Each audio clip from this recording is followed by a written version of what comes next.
Today, we're going to dive into a really powerful story, an ancient one, that kind of flips our whole idea of gratitude on its head. Seriously, have you ever been there? You bend over backwards for someone, you help them out, and then crickets. Just silence. Yeah, that feeling, it stings, right? It's something we've all felt. But here's a thought. What if being grateful is actually more for us than for the person we're thinking? There's this ancient story that gives us a totally different way to look at this. All right, so let's set the scene. Our story starts with a group of people who are complete outcasts. They have lost pretty much everything, and all they have left is this one last desperate hope. You see, back then, having leprosy wasn't just a terrible illness. It was basically a social death sentence. These 10 guys, they were totally isolated, kicked out of their homes, away from their families, their whole world. They literally had to stay far away from everybody. So you can imagine when they spot Jesus, they can't just walk up to him. They're not allowed. So they yell from way off in the distance, all 10 of them together, this one big desperate cry. This is it. This is their last shot. Okay, and his response is really interesting. He doesn't just snap his fingers and poof, they're healed. No, he gives them an instruction. See, the law back then said that if a leper was healed, they had to go get checked out by a priest to be officially allowed back into society. So what he's telling them is, go act like you're already healed. Talk about a leap of faith, right? And this just lays it all out perfectly. First, the plea, then the command, and then, and this is the key part, the journey. They just start walking while they're still sick. And it's while they're walking, in that very act of trusting him, that the miracle happens. Boom. Just like that, they're cleansed. Their skin is clear, they're completely whole again.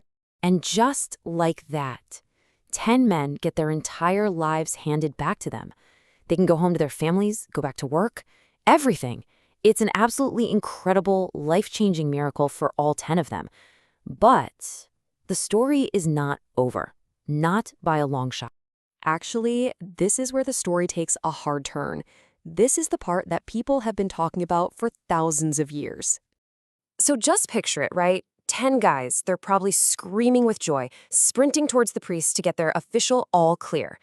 But one of them just stops in his tracks. He looks down at himself, realizes what's just happened, and instead of keeping on going, he spins around and runs back, just praising God at the top of his lungs. And we're not talking a quick, hey, thanks. He falls right down at Jesus' feet, this huge gesture of thanks. But here's the real twist, the kicker. He's a Samaritan.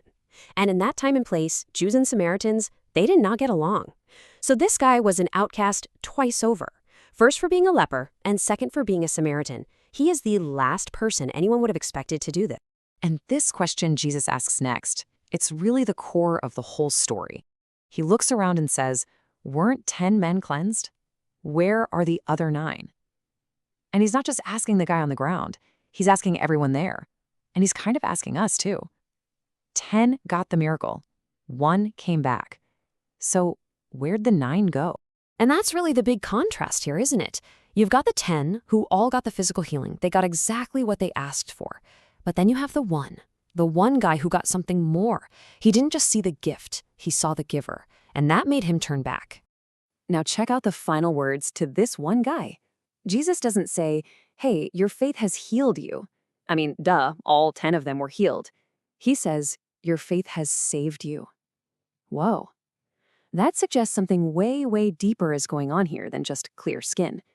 So what does that even mean? What's this deeper kind of healing? Well, people have been wrestling with this story for ages, trying to figure that out. One thinker, St. John Chrysostom, really nailed it. He said, the 9, they saw the gift, but they totally forgot about the giver. They were so focused on what they got. But the one guy, he saw the giver in the gift. He didn't just see it as something he'd won. He saw it as an act of mercy from a person he had to thank. And another writer, St. Ignatius Brentchaninov, took it even further. He basically said that being ungrateful isn't just rude. It's like a kind of spiritual blindness. You literally can't see the source of all the good things in your life. So maybe the 9 weren't bad guys. They were just blind. And this is the absolute key difference right here. Healing versus salvation. The 9 got a physical fix. It was amazing, but it was for their bodies. The one guy who came back, he was saved. He was made whole, not just on the outside, but on the inside. That act of turning back in gratitude, that's what completed the miracle. It connected him back to the source. Okay, so this is an old story. Why should we care about it today?